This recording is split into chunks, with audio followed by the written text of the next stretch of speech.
अस्सलामुअलैकुम। बिस्मिल्लाहिर्रहमानिर्रहीम।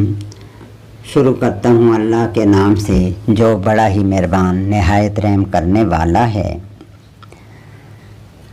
आज मैं एक ख़ातून का वाक़या बयान करने लगा हूँ जो सऊदी अरब में रहती थी। उसका यकीन अल्लाह पर बहुत था।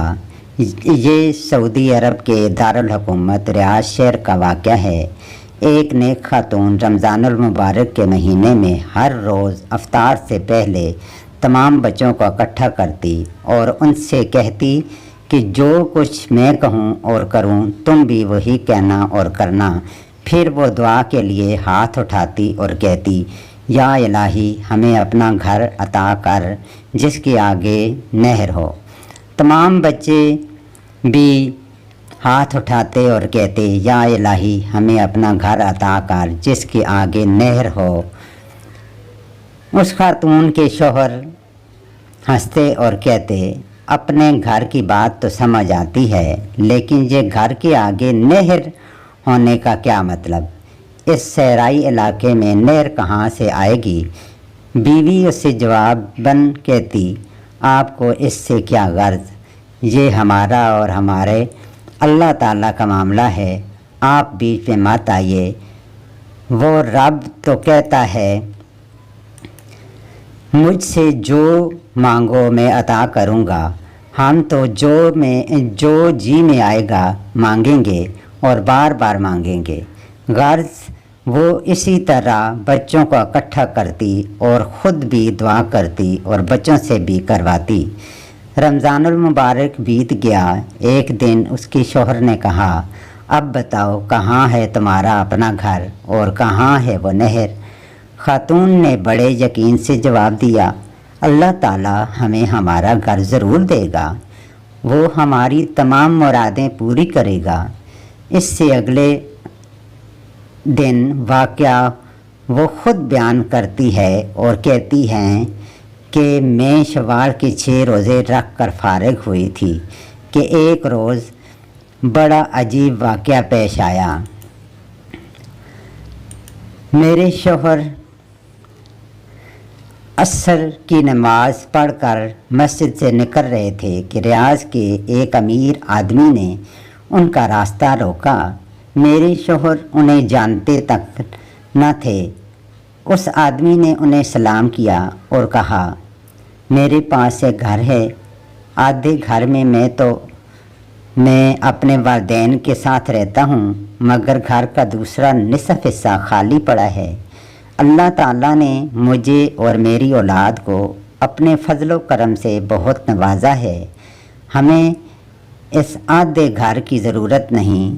आज इस इरादे से घर से निकला था कि नमाज असर के बाद मस्जिद से निकलने वाले पहले आदमी को मैं वो आधा घर हदियतन दे दूंगा।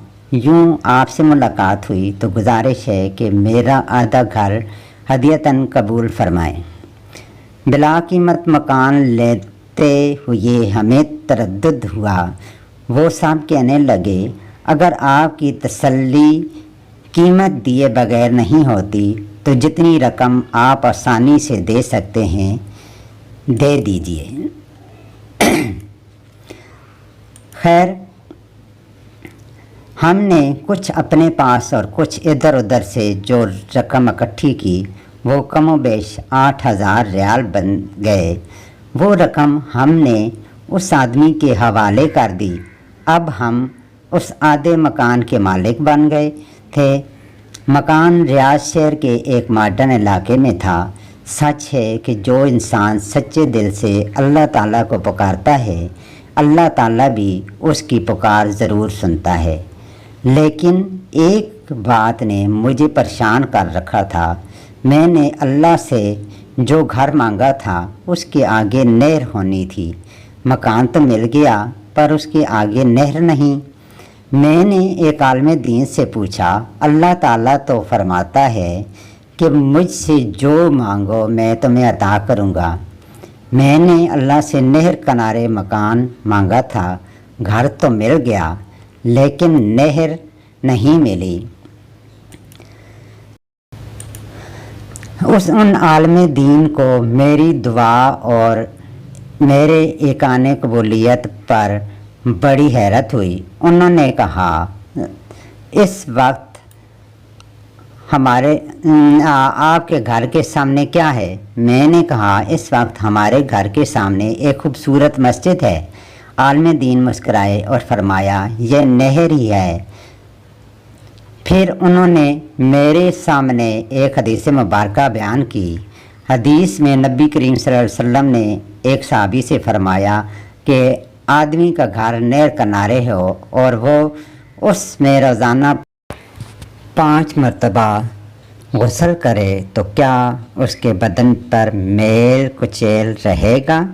साहबा रज़ी अल्लाह ताला अन्हु ने जवाब दिया, नहीं या रसूल अल्लाह, उसके बदन पर मेल कुचैल बाकी नहीं रहेगा। फरमाया, यही हाल 5 नमाज़ों का है। उनके सामने ज़रिया अल्लाह ताला गुनाहों को मिटा देता है। मेरी आँखों से खुशी और तशक्कुर के आंसू रवां थे। बेशक मेरे रब ने नहर के सामने घर अता कर दिया था। सुबहान अल्लाह व बिहम्दिही सुबहान अल्लाहिल अज़ीम। Please subscribe my channel and all के नोटिफिकेशन पर भी क्लिक कर दीजिए और लाइक भी कर दीजिए ताकि आपको हमारी मज़ीद कहानियाँ सुनने को मिल सकें। शुक्रिया।